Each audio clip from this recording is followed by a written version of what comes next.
Hello everyone, welcome back to my channel IT car. सच बताओ, जब किसी अंग्रेज या नेटिव स्पीकर को आपने इंग्लिश बोलते हुए सुना है तो उनकी इंग्लिश कितनी स्मूथ लगती है। क्या वो कोई डिफरेंट डिक्शनरी की बुक पढ़ रहे हैं? नहीं, फर्क सिर्फ इतना है कि जहां हम आई फेल अस्लीप या फिर आई एक्सेप्टेड लॉ जैसे स्कूल के घिसे पिटे बेसिक वर्ड का यूज करते हैं, वहां वो स्मार्ट फ्रेजल वर्ब चुका कर निकल जाते हैं। अगर आपको भी अपनी कम्युनिकेशन में वो देसी ट्रांसलेटर वाला टैग हटाना है तो इन एलीट फ्रेजल वर्ब को सीधे अपने दिमाग में फिट कर लीजिए। तो आज के जो हमारे फ्रेजल वर्ब हम कवर करने वाले हैं वो है node of, settle for and blow over.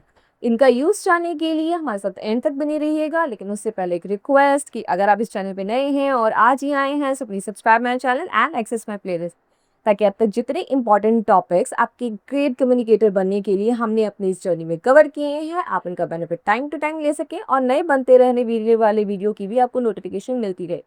तो स्टार्ट करते हैं हमारा आज का कॉन्सेप्ट। हमारा आज का जो पहला फ्रेजल वर्ब है वो कनेक्टेड है फॉलिंग अस्लीप अनइंटेंशनली।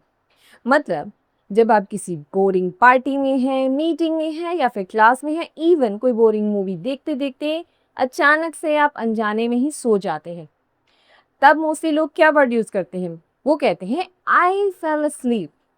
तो फॉल asleep मत बोलो, उसकी जगह पे जो स्ट्रॉन्ग वर्ड है जो इस सिचुएशन में बिल्कुल फिट बैठता है वो है नोड ऑफ। अब फॉल asleep और नोड ऑफ में क्या मतलब क्या डिफरेंस है? नोड ऑफ का मतलब है अनजाने में सो जाना, कोई चीज़ इतनी बोरिंग लगी कि आप बैठे बैठे कहीं पे सो जाते हैं, आपकी आंख लग जाती है। लेकिन फॉल asleep का मतलब है जब आप इंटेंशन होती है, आप थक जाते हैं और रात को अपने बेड पे सोने के लिए ही जाते हैं। तो बस इसका ध्यान रखिएगा कि नोड ऑफ कहाँ यूज़ कर सकते हैं और फॉल asleep कहाँ यूज़ कर सकते हैं। अब देखते हैं किसका सब्स्टिट्यूट है ये बताया और स्लीप, पर दोनों के डिफरेंस को हमेशा ध्यान में रखिएगा, ठीक है। अब इसको टारगेट करते हैं, कौन सा वर्ड है? बैठे बैठे सो जाना या फिर बैठे बैठे आंख लग जाना। आंख लगना, दोनों ही कंडीशंस में हम नोड ऑफ का यूज कर सकते हैं। अब इसके एग्जाम्पल पे आते हैं। फिल्म इतनी बोरिंग थी कि मेरी बैठे बैठे आंख लग गई। तो आइडेंटिफिकेशन तो आपको पता चल गया, बैठे बैठे आंख लगना। तो अब हम यहाँ पे कॉन्फिडेंटली नोड ऑफ का यूज कर सकते हैं। आई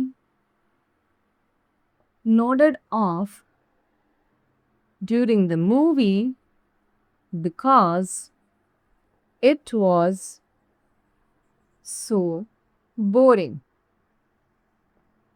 तो अब साउंड कर रहा है आपका सेंटेंस एकदम एलीट। तो फॉल asleep की जगह पे या फेल asleep की जगह पे हमने नोड ऑफ की पास्ट फॉर्म यूज की। नोड ऑफ की जगह पे क्या हो गया? ये नोडेड ऑफ, ठीक है। अब आते हैं अपने नेक्स्ट फ्रेजल वर्ब पर। हमारा आज को जो सेकंड फ्रेजल वर्ब है वो रिलेट करता है accepting something less than what you wanted. मतलब जब आप अपनी किसी पसंद या उम्मीद से कम में ही समझौता कर लेते हैं, जितना है उसी में संतोष कर लेते हैं, ये सोचकर कि कहीं जो है वो भी हाथ से चला ना जाए।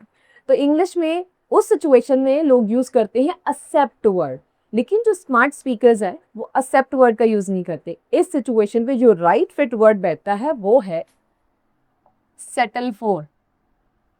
अभी बताया किसका सब्स्टिट्यूट है? एक्सेप्ट का।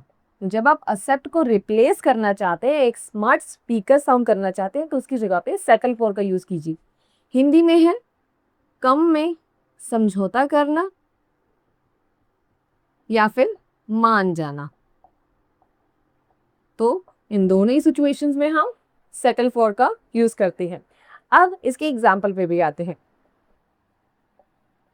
जितने के तुम हकदार हो उससे कम में कभी समझौता मत करो। आइडेंटिफिकेशन तो आपको मिल गई, कम में समझौता करना। तो जब भी ये आइडेंटिफिकेशन आपको मिलेगी, आपको वहाँ पे एक्सेप्ट की जगह पे सेटल फॉर टर्म को यूज करना होगा। अब ट्रांसफॉर्म करके आपको बताते हैं कि ये सेंटेंस कितना ब्यूटीफुल बन जाएगा अगर हम सेटल फॉर का यूज करें इसमें। Never settle for less than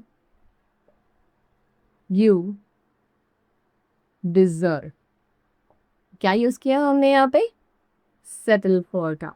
देखा आपने, यहाँ पे हमने सेटल फॉर का यूज करके इस सेंटेंस को कितना ब्यूटीफुल कर दिया। नेक्स्ट टाइम जब आप एक्सेप्ट की जगह पे सेटल फॉर का यूज करेंगे इस सिचुएशन में, तब लोगों को लगेगा कि आप एक एडवांस स्पीकर हैं। अब आते हैं अपने लास्ट के फ्रेजल वर्ब पर।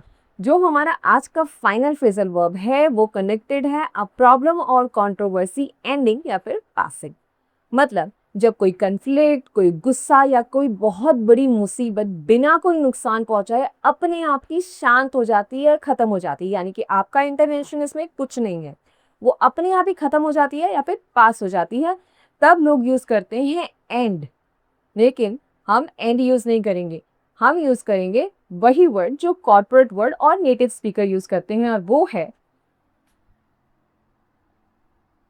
Blow over. किसको सब्स्टिट्यूट है ये? एंड या फिर डिसअपेयर। तो जब भी आप इंग्लिश में इन दोनों वर्ड को रिमूव करना चाहते हैं और एक नेटिव स्पीकर की तरह साउंड करना चाहते हैं तो उसकी जगह पे ब्लो ओवर का यूज करें। अब हिंदी का सब्स्टिट्यूट, यानी कि हिंदी के कौन से वर्ड को टारगेट करता है ये? अपने आप खत्म हो जाना। मैंने बड़ा सेंटेंस लिखा है, अदरवाइज अगर आप खत्म हो जाना भी सेंस ले सकते हैं तब भी आप ब्लो ओवर का यूज यहाँ पे कॉन्फिडेंटली कर सकते हैं। अब इसके एग्जाम्पल पे आते हैं। चिंता मत करो, यह विवाद अपने आप खत्म हो जाएगा।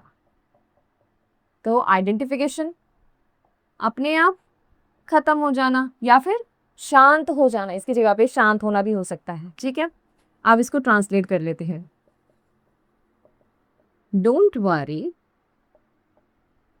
This controversy will soon blow over। किस सेंस में यूज किया? अपने आप शांत हो जाना या अपने आप खत्म हो जाना, आपको इंटरवेंशन करने की कोई जरूरत नहीं है। तो इस तरीके से हम अपने सेंटेंसेस को ब्यूटीफाई कर सकते हैं, इन फ्रेजल वर्ब का यूज कर सकते हैं। अब आपकी बारी। अब मुझे बताइए कि इस सेंटेंस में आज का कौन सा फ्रेजल वर्ब है जो फिट बैठता है। वह इतनी थकी हुई थी कि क्लास के दौरान उसकी आंख लग गई। हिंट क्लियर है, यानी कि बैठे बैठे अनजाने में सो जाना।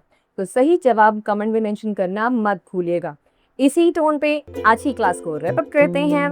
Till the time keep reading, keep speaking, don't forget to like, share and subscribe, and we will see you in a next video. Bye bye.